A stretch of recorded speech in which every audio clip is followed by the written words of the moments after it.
공시 하나 체크해 보도록 하겠습니다. 포스코홀딩스가 해외 법인 3곳을 포스코에 이관했습니다. 지배구조 정리에 나선 모습인데 어떤 의미로 좀 해석을 해보면 좋을까요?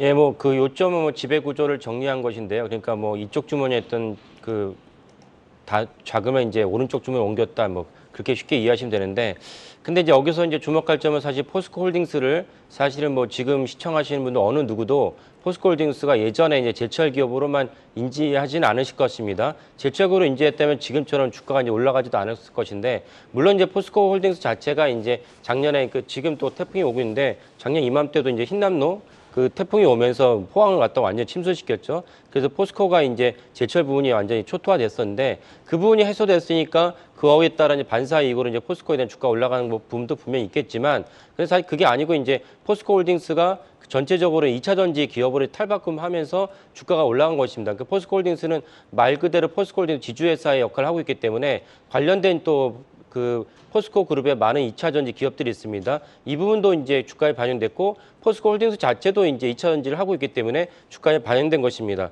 그런데 이제 2차 전지는 제가 에코프로 그룹에 대해서 몇 번 말씀드렸지만은 너무나 이제 등락이 심합니다. 등락이 심한데 여기서 우리가 어떻게 이제 접근해야 될 것이냐라는 관점에서 본다면 2차 전지 자체가 붐업이 된 이유는 내연기관이 2030년을 전후로 해서 다 퇴출이 됩니다. 그러니까 정확히 말하면 2035년에는 미국이고 2030년에는 독일, EU는 2035년에 내연기관 신차를 판매를 금지시켜버렸습니다.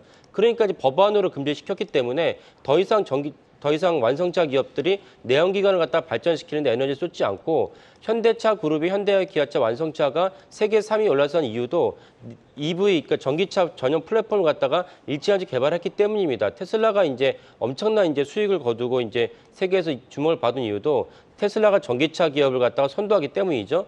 그런 전기차를 갖다가 이렇게 법안을 확정했기 때문에 법안을 확정했다면 전기차 기업 배터리가 없이 갈 수 없습니다. 그런 점에서 사실은 법안으로 수익과 매출이 보장됐다는 점에서 포스코홀딩스든지 에코프로든지 이런 기업들을 갖다 보시면 좋을 것 같은데, 그래서 주가가 등락에 대해서 연연하지 마시고 나는 이제 한 3년, 5년 정도 꾸준하게 이제 꾸준히 투자하겠다 그러신 분들은 이번에 이렇게 이제 주가가 내려갈 때는 눌림목으로 간주하시면 좋을 것 같습니다. 눌림목이라는 건 상승하는데 일시적으로 눌렸기 때문에 추가적으로 상승하는 데는 전혀 대세에 지장이 없다 보시면 되는데, 근데 제가 또 동시에 말씀드리는 게 무엇이냐면 개인 투자가들은 이제 템버거는 이제 지향하지 않는 것이 바람직하다. 왜냐하면 나는 템버거를 지향하지만 만약에 내가 갑자기 전세 자금 대출이라든지 내 자녀가 갑자기 입원한다든지 이러면 이제 자금이 필요하거든요. 이런 관점에서는 템버거라는 건 10년 동안 꾸준히 투자했다는 관점에서는 올바르지 않고, 그래서 수익률이 20%, 30% 정도의 기준을 정해놓고 도달하면 바로 이제 차익 실현하는 것이 바람직하다.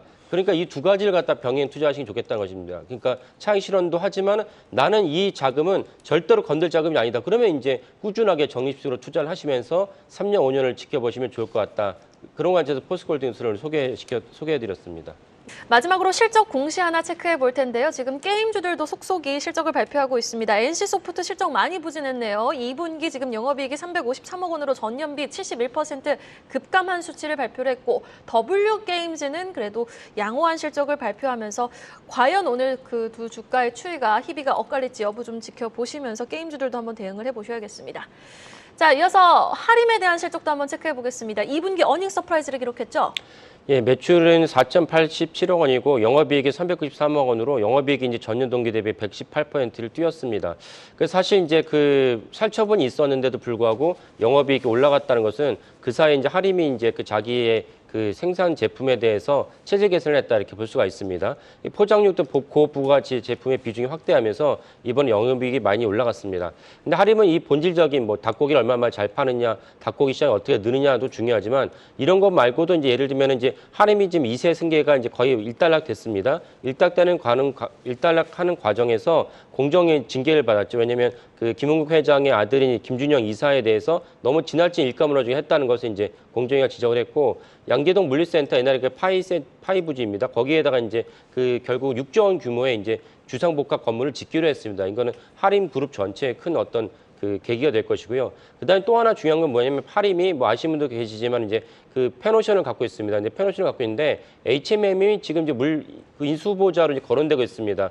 그러니까 HMM이 이제 나왔는데 얼마만의 그 가치로 이제 정부에서 팔 것인지가 중요한데 어쨌건 과거에 이제 하림이 펜오션을 인수해서 성공적으로 이제 기업을 키웠기 때문에 자신감을 갖고 이제 HMM에 뛰어들 것으로 여겨집니다. 또 다른 중요한 문제가 있는데 그게 뭐냐면 대한항공이 아시아나 어제 저희 방송에도 말씀드렸지만 아시아나 이제 인수하는 것이 거의 이제 불발된 것이 기정사실로 보입니다. 사는에서는 뭐 즉각적으로 부인하긴 했지만 아니 EU랑 이제 미국이 반대라고 있는데 어떻게 인수가 가능하겠습니까? 그러면 사는이 만약에 이제 엑시스를 한다면 사는이 한진칼의 지분을 갖다가 백기사로 이제 들어가 있습니다. 그러면 인수가 불발되면 사는 역시 퇴각을 해야 되고 그러면 조원태 회장의 경영권이 흔들거립니다. 여기에 이제 그 할인을 제가 말씀드리면 펜오션이 한진칼의 지분을 5.85% 갖고 있습니다. 그러니까 이 지분을 들어갔기 때문에 이 지분 가치가 상승을 하든 이 지분을 지렛대로 해서 HM 그 하림이 이제 그 한진칼에 대해서 뭔가 이렇게 경영권을 갖다 가져가려고 하든지 뭔가 액션이 있을 것으로 보입니다. 그래서 이런 관점에서 하림이 능동적으로 이렇게 대응할 거로 여겨지고 그다음에 하림이 또 사업을 되게 다각하고 있는데 하림 펫푸드라고 있습니다. 뭐 설명에서 알다시피 이제 이런 말은 이제 애완견을 비롯한 사료나 이런 음식을 갖다가 제조하는 기업인데 여기에 이제 좀 전에 추경호 부총리가 펫푸드 역시 이제 정부에서 육성 산업을 키우겠다 발표를 했습니다. 이런 점은 하림에게도 긍정적인 시그널이다 이렇게 볼 수가 있겠습니다.